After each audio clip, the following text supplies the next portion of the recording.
You say the craziest thing. Bubbling cauldron of hate. You're the angry young would go colt. that far. You're a name caller yourself. Although I'm not sure sometimes. Underneath all this alleged clothing?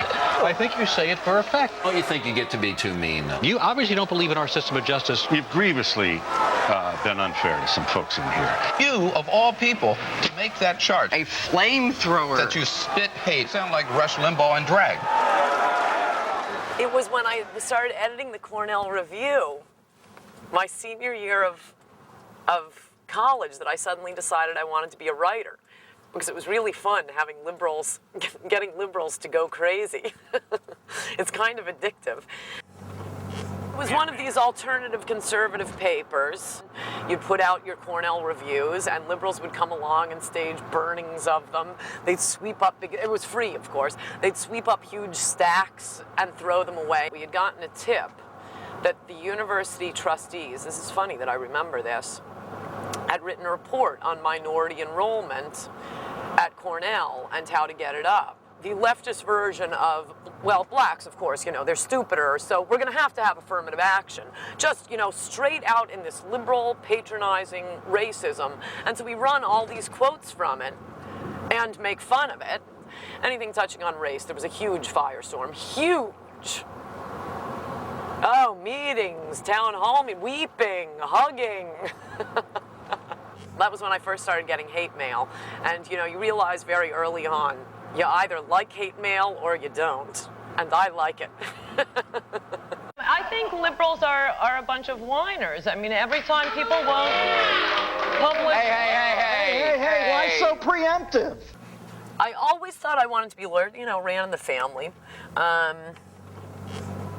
And it seemed like it would be fun from watching Perry Mason. I called my parents up when I got into Chicago. I was in Washington. And I said, I got into University of Chicago, that's where I'm going. And I also said I'm going to take a year off before going. Father said to that plan, that's fine, Ann, you can take a year off before you go to law school, but I'm not paying for it. Well, Reagan was president, and all these right-wingers were in Washington. So it was a lot of fun. They were young right-wingers, and they had all worked on their student papers. The one thing Reagan did, other Republican presidents would come in, and, you know, right-wingers would move to Washington for 3 years and then move back. Reagan brought a right-wing infrastructure to Washington, D.C., because all these young kids loved Reagan. We loved him. So they all moved to Washington. And I thought, I don't know, I'd write, I'd work for Policy Review, get a job at Heritage. It was really fun, really stupid, but really fun. Anne never did join the wave of young conservatives who flooded into Ronald Reagan's Washington. From Cornell, she went straight to law school at the University of Michigan. After stints in the Department of Justice Honors Program and as a clerk to a federal appellate judge, she settled into life as a corporate lawyer in New York City. But when the Republicans seized control of Congress in 1994, she could no longer resist the lure of the nation's capital. Anne packed her bags, took a 60% pay cut, and joined Spence Abrams' staff at the Senate Judiciary Committee, intent on repealing the New Deal. 2 years later, she jumped ship to the rights equivalent of the ACLU, the Center for Individual Rights, which was already barraging the courts with motions to dismantle affirmative action and sexual harassment laws. I did not have sexual relations with that woman, Miss Lewinsky. Then, Bill Clinton didn't have sex with an intern, and Anne weighed in on the president's conduct, both when his pants were and were not unzipped, in her first book, High Crimes and Misdemeanors. You're proud of what you did to Bill and Hill, aren't you? You impeached the guy.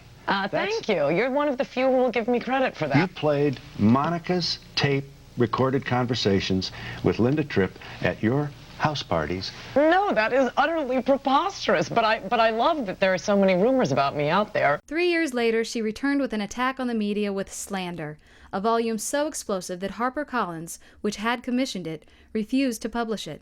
6 months after its rejection, Crown picked up Anne's latest tome, which ignited a firestorm. Your main thesis, Anne, is that liberals really misrepresent conservatives and the conservative movement. Isn't that accurate? And when every one of your arguments is characterized as an attempt to bring back slavery or resegregate lunch counters, it's a little hard to have any sort of productive debate. Let's just talk about the religious right. Actually, since I'm conducting this interview, one of the things you say is the religious right is misrepresented by the liberal media. The religious right is presumed to be self-evidently fanatical, intolerant, as for example, the quote that has so captured the imaginations of gossip columnists, my calling you the affable Eva Braun of morning TV.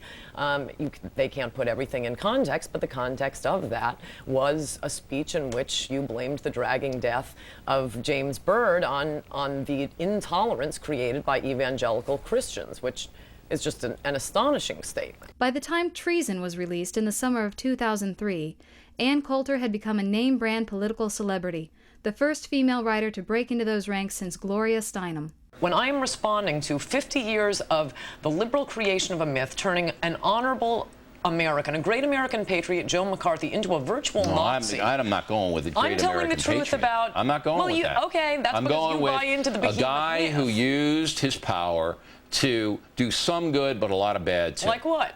Well, he This is the demonized myth. people who didn't deserve to be That's demonized. not true. Name one. There is not one.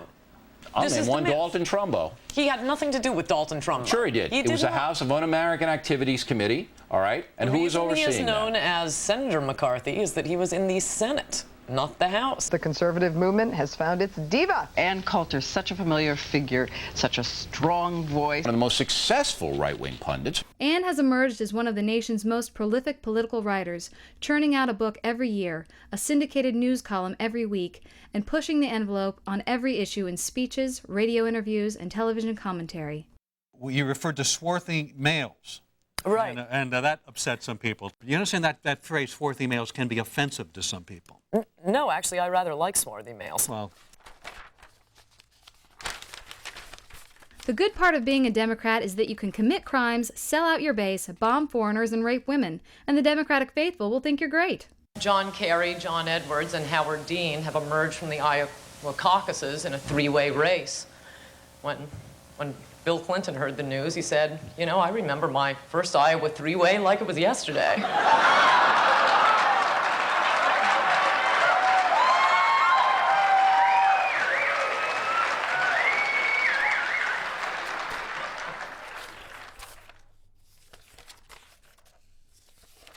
The main lesson from the court's discovery of the hidden gay marriage clause is that these judges are in the wrong job. If they can find a right to gay marriage in the Massachusetts Constitution, never before detected by any human being, we need to get them looking for Osama bin Laden. These guys can find anything. Do you like to watch two women getting it on? Or? No, the last time I did was the Katie Couric interview with Hillary Clinton.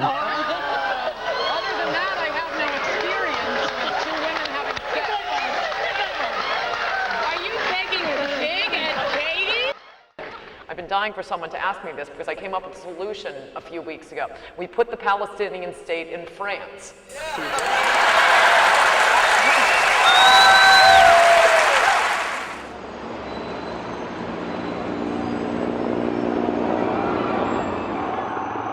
Airports scrupulously apply the same laughably ineffective airport harassment to Susie Chapstick as to Muslim hijackers.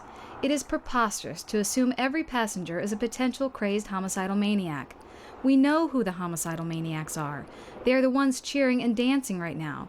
We should invade their countries, kill their leaders, and convert them to Christianity.